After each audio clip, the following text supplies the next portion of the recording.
왜 강가입니까? 질문으로 시작을 하는 본문 말씀에 대한 설교 제목입니다. 인류 역사를 바꾸는 하나님의 결정적인 순간들 살펴보면 언제나 우리 인간의 기대와는 전혀 다른 자리에서 시작됨을 우리는 성경을 통하여서 참 많이 봅니다. 우리는 흔히 변하는 권력의 중심에서 또 영향력이 있는 사람들에게서 눈에 보이는 거대한 사건으로부터 시작이 될 것이다 라고 생각을 합니다. 그러나 성경은 끊임없이 우리의 이 생각이 아니다 라고 하는 것을 보여줍니다. 하나님께서는 그 변화의 시작을 중심부가 아닌 주변부 그리고 강자가 아닌 연약한 자를 통하여서 또 드러난 자리가 아닌 감추어진 자리에서 역사를 늘 시작하셨습니다. 광야를 보십시오. 광야는 아무것도 없는 곳입니다. 물도 없고 길도 없고 그리고 또한 산업적 인프라도 없는 곳입니다. 모든 결핍이 집합되어 있는 그 광야입니다. 그런데 하나님은 바로 그 광야에서 한 민족 이스라엘을 빚어내셨습니다. 노예였던 사람들이 하나님의 백성이 되고 흩어진 무리가 언약 공동체로 세워지는 것, 바로 그것이 사람 보기에는 아무것도 없어 보이는 광야였지만 하나님께서는 그 세상의 기준을 뒤집으시고 그곳에서 한 민족 이스라엘을 세우셨습니다. 모세도 마찬가지입니다. 그는 한때 왕궁에서 엘리트 교육을 받던 사람이었습니다. 그 당시 그는 누구보다도 준비된 사람처럼 보였습니다. 하지만 하나님께서 그를 부르신 순간은 그가 가장 높이 올라 있었던 그 권력의 중심에 있을 때가 아니라 모든 것을 내려놓고 광야에 살아가며 도망자로 있던 바로 그때 떨기나무 불꽃 가운데였습니다. 사람의 눈에는 실패한 인생처럼 보일지라도 하나님께서는 그를 다시 부르시고 한 민족의 출애굽이라는 거대한 역사를 시작케 하신 인물로 삼으십니다. 하나님은 그렇게 세상의 기준을 완전히 뒤집으셨습니다. 다윗도 마찬가지입니다. 그는 들판에서 양을 치는 어린 목동에 불과했습니다. 사람들은 그의 형들을 주목했습니다.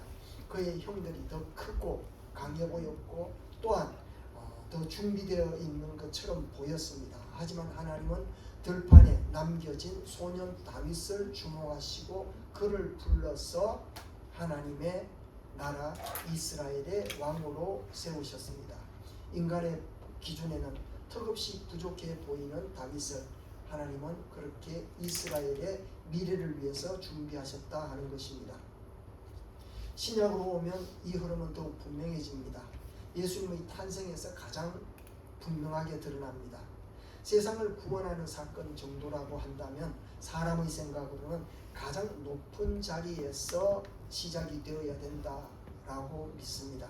그러나 예수님은 궁정이 아니라 마구간에서 태어나셨습니다. 가장 낮고 초라한 자리였습니다. 그리고 그 소식을 처음 들은 사람들 역시 왕이나 제사장 같은 높은 자리에 있는 사람들이 아니라 들판에서 밤을 지키며 양을 치던 목자였습니다. 하나님은 그렇게 세상의 기준을 완전히 뒤집어 놓으셨습니다. 사람들이 기대하는 중심 예루살렘이었습니다. 성전이 있고 종교가 있고 권위가 있고 바로 그곳이 예루살렘이었습니다. 그러나 예수님의 사역지는 갈릴리였습니다. 그곳은 변방이었습니다. 이방 문화와 혼합된 그러한 곳이었고 그래서 예루살렘으로 보았을 때에 그곳은 버려진 땅과 같고 흑암과 어두움이 있는 땅이다 라고 믿었습니다.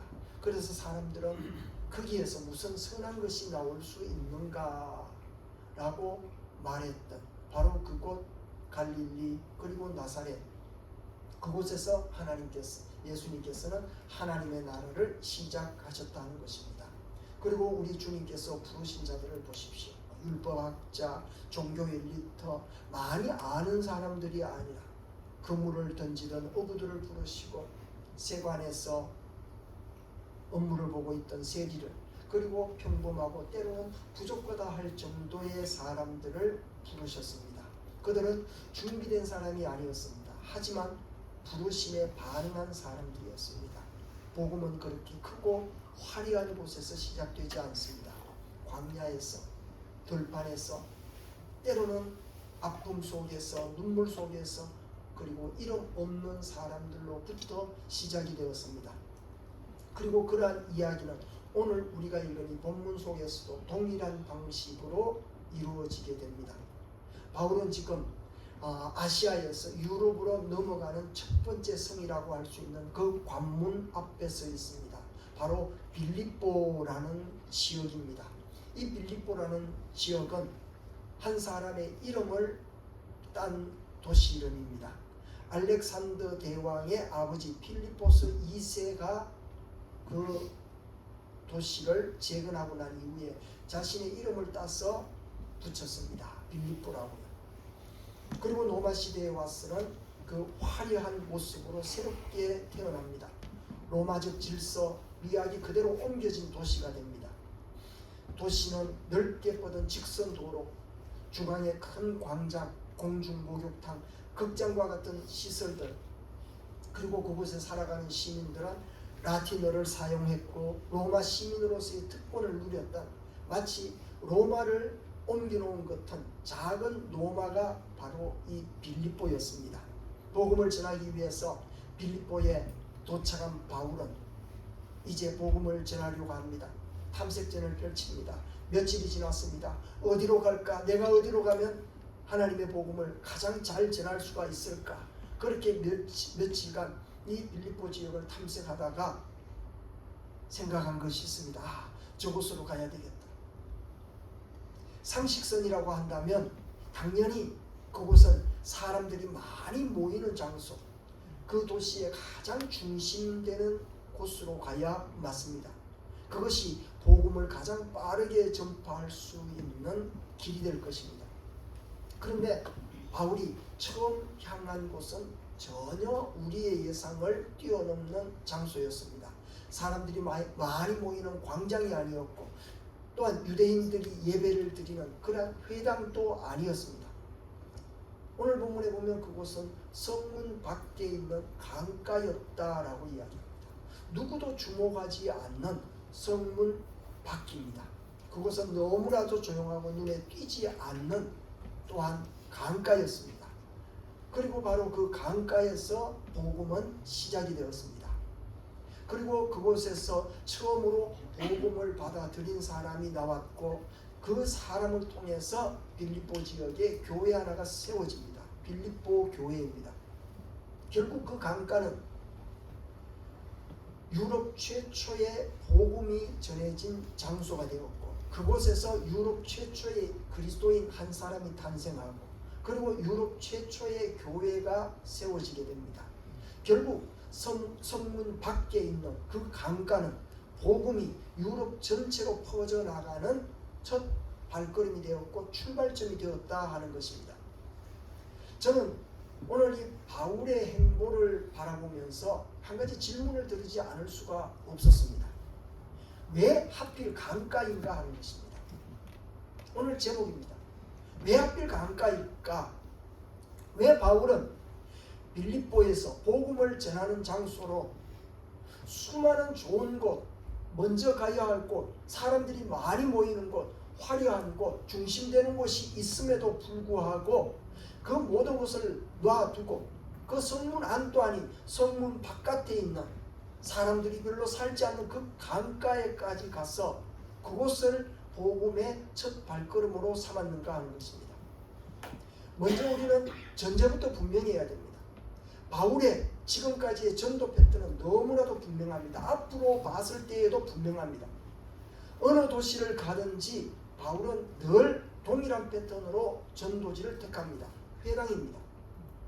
회당은 단순한 예배 장소 정도가 아니라 유대인 공동체가 모이는 중심이었습니다. 성경을 아는 사람들이 모이는 곳이었다 하는 것입니다. 즉 회당은 복음을 전하기에 가장 효과적인 장소, 출발점으로 삼을 수 있는 곳이라는 겁니다. 그런데 이 빌립보에는 회당이 없었습니다. 회당이 없다는 것은 단순하게 회당 건물이 없다는 이야기가 아니고 유대인 공동체 자체가 매우 미약했다는 것입니다. 회당을 세우려고 하면 조건이 있습니다. 성인 유대인 남자 최소한 10명이 모여야 회당을 세울 수가 있습니다. 그런데 그곳에는 유대인 남자 10명 정도도 없었다 하는 것입니다. 그만큼 이 복음을 전하기에 열악한 환경이라는 것입니다. 그건 바울에게 있어서 너무나도 낯선 상황입니다. 익숙한 전도 루트가 완전히 끊어졌다 하는 말이고 익숙한 길이 완전히 막혔다 하는 상황입니다. 이 정도 상황이 되면 대부분의 사람들은 생각할 수 있습니다. 아, 이곳은 아직 준비가 되지 않았다. 먼저 준비된 다른 도시로 가자라고 생각할 수밖에 없습니다. 그런데 바울은 다르게 반응합니다. 오늘 주보 본문에 보면 우리가 읽는 성경과 아래에 세번역 성경 번역본이 다시 한번 실려 있습니다. 그 세번역 성경 13절을 보십시오. 이렇게 나옵니다. 안식일에 성문 밖 강가로 나가서 유대 사람이 기도하는 처소가 있음직한 곳을 찾아갔다라고 이야기합니다. 바울이 안식일을 맞이하여서 성문 밖에 있는 강가로 나갔습니다. 왜 나갔느냐? 유대인들이 모여 기도하는 처소가 혹시 그곳에 있을지 모르기 때문에 나갔다는 것입니다. 성문 안에 사람들이 많이 모이는 곳에는 회당이 없습니다. 유대인들이 없다는 것입니다. 그래서 유대인들이 모여 기도하는 곳을 찾다 보니 성문 밖 강가였다 하는 것입니다. 이 장면은 매우 조용하지만 동시에 우리에게 중요한 사실 한 가지를 알려줍니다. 왜냐하면 바울의 기준이 지금 무엇인가를 정확히 보여주기 때문에 그렇습니다.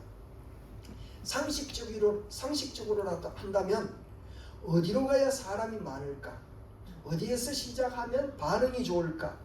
어떻게 해야 빨리 자리를 잡을 수 있을까를 생각합니다. 하지만 바울은 어디로 가면 하나님을 찾는 사람을 만날 수 있을까? 이걸 먼저 생각했다는 것입니다. 그래서 바울이 찾아간 곳이 바로 그 성문 밖에 있는 강가였다는 것입니다. 당시 유대인들에게 있어서 강가는 공식적인 회당은 아니었지만 정기적으로 모여 기도하는 비공식적인 장소로 그들은 강가를 택했습니다. 왜냐하면 그 기도처가 성문 밖 강가에 있었다. 그리고 또한 거기에는 아주 구체적인 이유 몇 가지가 있었기 때문에 그렇습니다. 왜 강가가 그들에게 있어서 기도처가 되었는가 하는 것입니다. 먼저 첫 번째로 강가는 정결의식을 행할 수 있는 장소이기 때문에 그렇습니다. 유대인들에게 있어서 기도와 예배는 가장 중요한 일인데 그 기도와 예배에 필수적으로 따라와야 될 한 가지 조건이 있습니다. 내 몸이 하나님 앞에 기도하고 예배드릴 수 있는 성결하고 정결한 모습으로 바꾸어져야 된다는 것입니다. 바꿔 이야기하면 씻어야 된다는 것입니다. 예배 전에 꼭 손을 씻고 때로는 필요하면 온몸을 씻는 의식이 꼭 필요했습니다. 이것이 바로 정결예식, 정결의식입니다. 이때 꼭 필요한 것이 한 가지입니다. 흐르는 물입니다. 고여있는 물은 안 된다는 것입니다. 흐르는 물은 정결의 상징입니다. 그래서 자연스럽게 흐르는 물이 있는 강이나 시냇가가 그들에게 있어서는 가장 좋은 예배 장소가 되었던 것입니다. 강가는 단순한 편의적인 장소가 아니라 그렇게 신앙적인 의미가 있었습니다. 그래서 이 강가는 유대인들에게 있어서는 자연 속에 있는 성전, 자연 속에 있는 성소의 개념이었습니다. 기도처가 강가에 있었던 두 번째 이유는 사회 구조와 도시적 분위기 때문입니다. 빌립보는 오늘 말씀에도 나오는 대로 로마 식민지였습니다. 질서와 통제가 강한 도시였고 로마 황제가 신격화되어 있는 것이 그대로 적용되는 곳이었습니다. 그러기에 공인되지 않은 종교 모임들은 그 도시 안에서 자유롭게 이루어지기가 어려운 환경입니다. 특히 빌립보처럼 유대인 수가 적다면 더더욱 눈에 띄는 종교 활동은 매우 부담스럽다 하는 것입니다.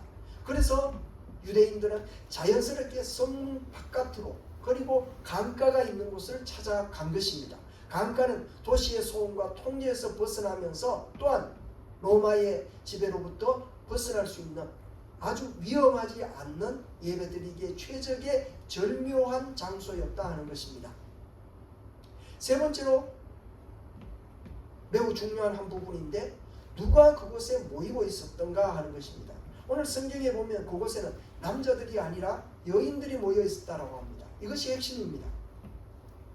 회당이 없다는 것은 남성 중심의 종교 구조가 아직 형성되지 않았다는 뜻입니다. 그럼에도 신앙은 그곳에서 사라지지 아니하고 오히려 여성들을 중심으로 조용하게 이루어지고 있었습니다. 그들은 공식적인 공간을 사용할 수 없었기에 제도적인 보호도 받을 수 없는 상황입니다. 그래서 그들이 선택한 곳은 성문 밖이었고 그리고 또한 성문 밖 한 강가였다 하는 것입니다. 그리고 네 번째, 이것은 가장 본질적인 이유가 될 수 있는데 바로 이 바울의 영적 통찰력이 어떠한가를 우리는 살펴볼 수 있는 내용입니다. 바울은 장소를 본 것이 아니라 하나님을 찾는 마음을 본 사람이었습니다. 그는 이렇게 판단했을 것입니다. 회당이 없다면 그럼에도 불구하고 틀림없이 이곳에는 기도하는 사람들이 모이는 기도처가 있을 것이다. 그리고 그곳에 가면 반드시 하나님이 예비하신 사람들이 있을 것이다. 준비된 영혼들이 있을 것이다. 그 믿음으로 그는 성문 밖을 나갔고 또한 강가를 찾았다는 것입니다. 성문 밖 강가라는 이 표현은 그렇게 우리는 그냥 지나쳐서는 안 됩니다. 문 밖이다라고 하는 것이 어떤 의미입니까? 문 안에 반대되는 문 밖입니다. 이것은 단순한 위치를 이야기하는 것이 아니라 영적으로 봤을 때 상당히 중요함을 드러내는 표현입니다. 문 안이라는 것은 이미 세워진 견고한 체제가 있습니다. 질서가 있고 전통이 있습니다. 모든 것이 일정한 틀 안에서 아주 원활하게 움직이는 곳을 문 안으로 볼 수 있습니다. 겉으로 보면 그곳은 상당히 안정적이고 잘 정돈되어 있고 무엇 하나 부족함이 없어 보입니다. 그러나 우리가 알다시피 그 안이라는 것, 문 안이라는 것은 다른 모습으로 볼 때에는 참 약점들이 많습니다. 너무나 그곳은 익숙해져 있는 만큼 간절함이 없습니다.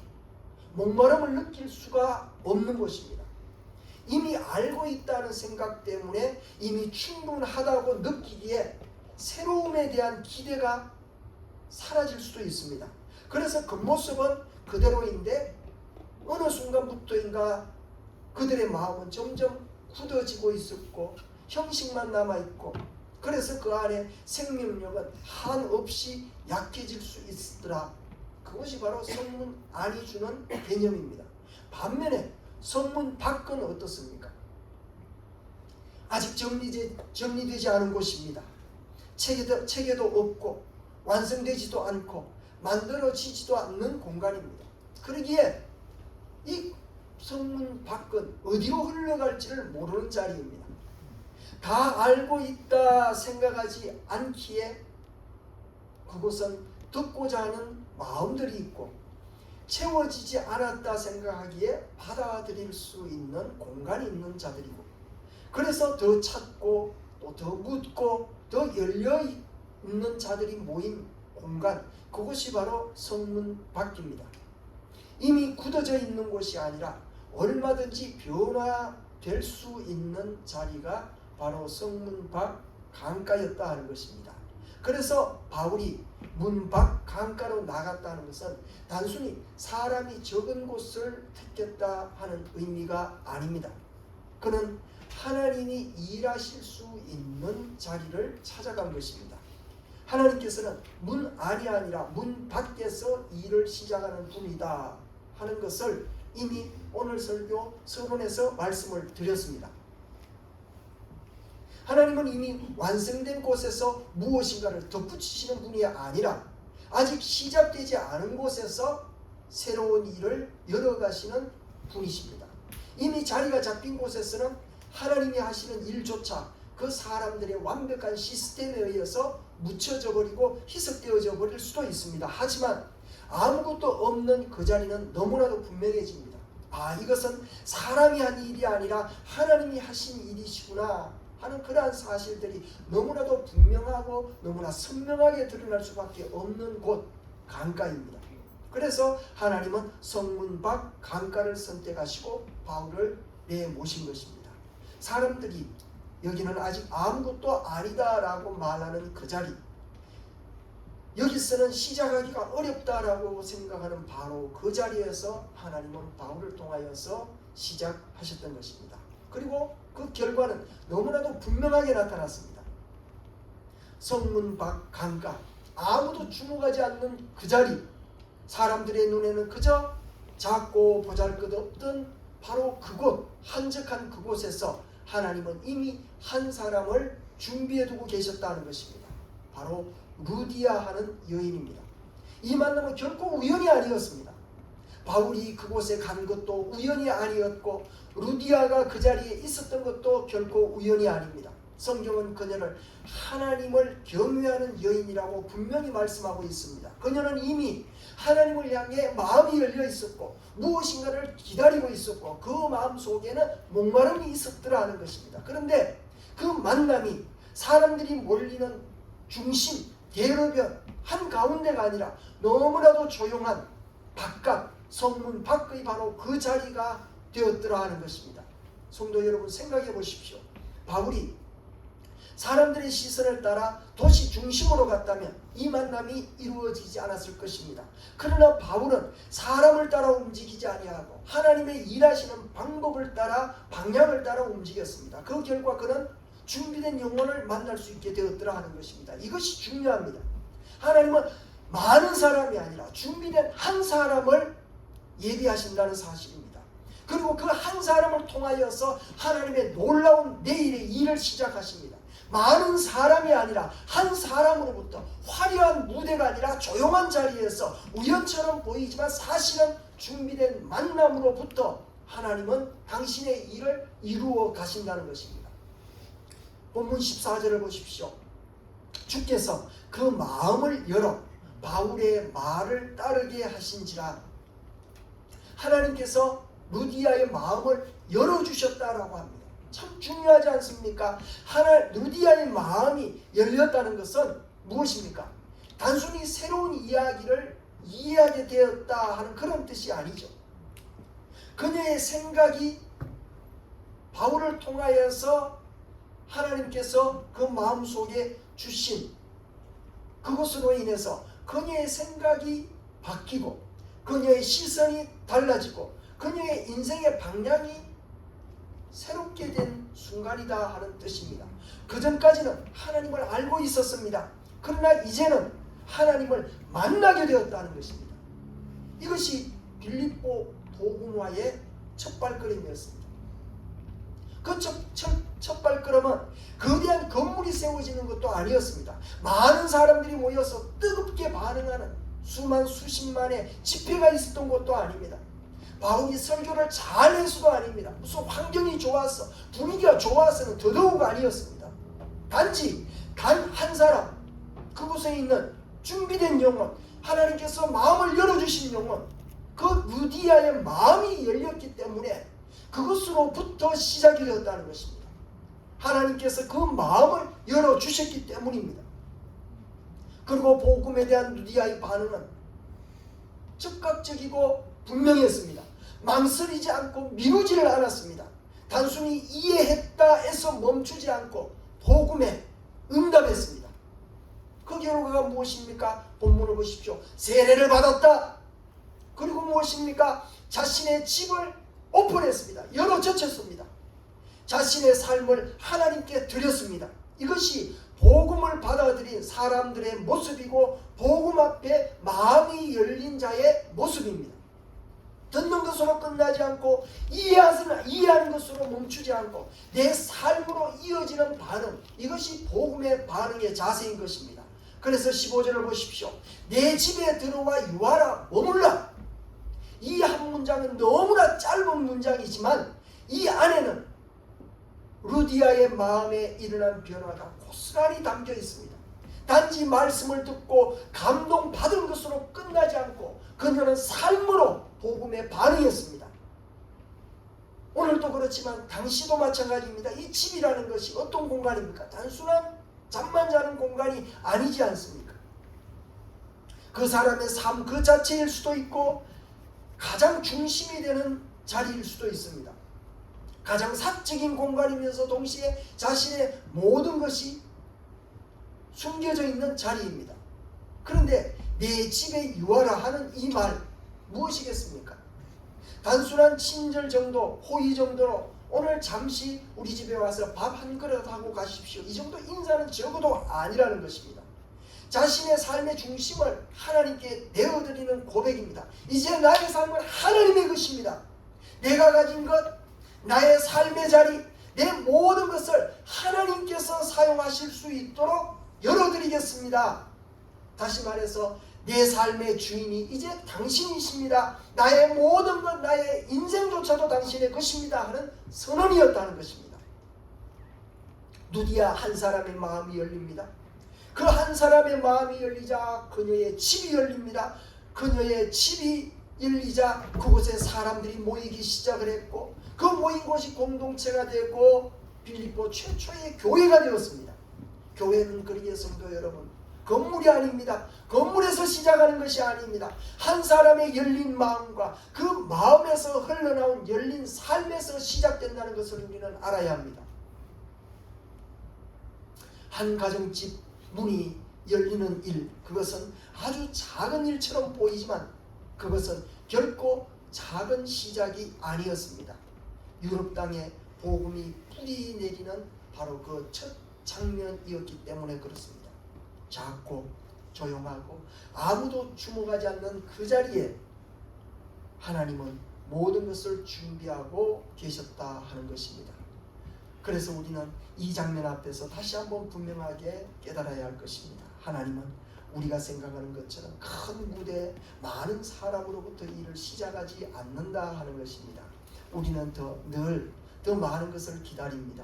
더 좋은 조건, 더 많은 사람들, 더 확실한 기회, 그래야 시작할 수 있다라고 생각을 합니다. 하지만 하나님은 다르게 일하십니다. 하나님은 그 어떤 것보다 준비된 한 사람을 통해 시작하십니다. 하나님을 향해, 복음을 향해 마음이 열린 그 사람을 말입니다. 그리고 그 한 사람을, 그 한 마음을 가장 정확한 시간에, 가장 정확한 자리에서 만나게 하십니다. 어쩜 우리가 보기에는 우연처럼 보일 수 있습니다. 어쩌다 그 자리에 갔는데 만났다라고 생각할 수도 있습니다. 그러나 하나님 섭리 안에서는 우연이란 없습니다.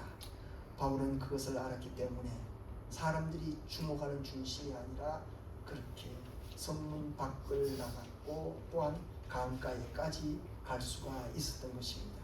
그리고 바로 그 자리에서 하나님이 준비해 주신 준비된 영혼을 만났던 것입니다. 우리는 여기에서 한 가지 영적 원리를 발견해야 합니다. 복음하는 군중이 아니라 한 사람입니다. 그리고 그 한 사람의 헌신을 통해서 점차 확장되어져 갑니다. 생각해 보십시오. 루디아는 설교자가 아니었습니다. 그렇다고 선교 전략가는 더더욱 아닙니다. 그녀는 열린 사람이었다 성경은 말씀하고 있습니다. 마음이 열렸고 삶이 열렸고 그녀의 집이 열렸고 그리고 하나님은 그 열린 삶을 통해 빌립보를 변화시키고 나아가서 유럽 전체를 복음화시킬 계획을 가지셨습니다. 강가에서 시작된 이 작은 사건은 결코 작은 일이 아니었습니다. 그곳에서 시작된 공동체는 훗날 바울이 가장 사랑했던 교회 중 하나가 됩니다. 빌립보 교회는 어려운 상황 속에서도 기쁨을 잃지 않았고 선교를 위해 기꺼이 헌신하는 교회가 됩니다. 그 시작이 무엇이겠습니까? 강가였습니다. 강가에서의 기도였습니다. 강가에서의 들었던 말씀이었습니다. 그리고 그곳을 통하여서 한 사람의 열린 마음이었습니다. 오늘 헌신 예배를 드리는 사랑하는 여정도의 회원 여러분, 그러기에 여러분들에게도 기도의 강가가 필요합니다. 조용히 하나님을 찾는 자리, 말씀을 듣는 자리, 마음이 열리는 자리가 필요합니다. 여러분의 가정이 루디아의 집이 될 수 있습니다. 여러분의 식탁도 복음의 통로가 될 수 있습니다.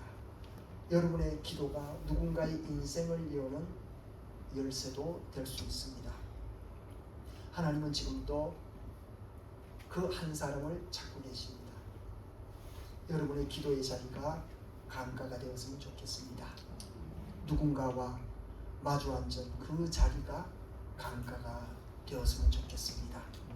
여러분의 가정이 강가 될 수 있도록 힘쓰십시오. 그 자리에서 말씀이 흘러가고 기도가 흘러가고 그 자리에서 여러분의 열린 마음이 흘러가고 그래서 그 자리에서 주님을 향한 결단의 기쁜 소식이 많아졌으면 참 좋겠습니다. 강가는 결코 멀리 있지 않습니다. 지금 이 자리, 이 예배의 자리, 바로 여러분의 마음이 강가입니다. 마음을 여십시오. 이것이 우선입니다. 삶을 여십시오. 그리고 하나님께서 쓰실 수 있도록 통로가 되십시오. 그때 여러분 한 사람을 통하여 또 하나의 빌립보 교회가 시작될 것입니다. 가정이 살아나고 교회가 세워지고 지역이 변화되는 놀라운 역사, 바로 여러분이 무릎 꿇은 그 자리, 그 강가에서 시작이 될 것입니다. 강가에서 시작된 그 복음의 물결이 여전도회 회원들을 통해 또 우리 런던 장로교회를 통해서 다시 한번 흘러갈 수 있기를 소망합니다. 그래서 이 시대 속에 또 하나의 거룩한 사도행전 16장을 써내려갈 수 있기를 간절히 소망합니다. 기도하겠습니다. 이 시간 우리 함께 잠시 기도하실 때에 하나님 우리의 마음을 열어 주옵소서. 익숙함에 머물지 않고 오늘도 말씀 앞에 새로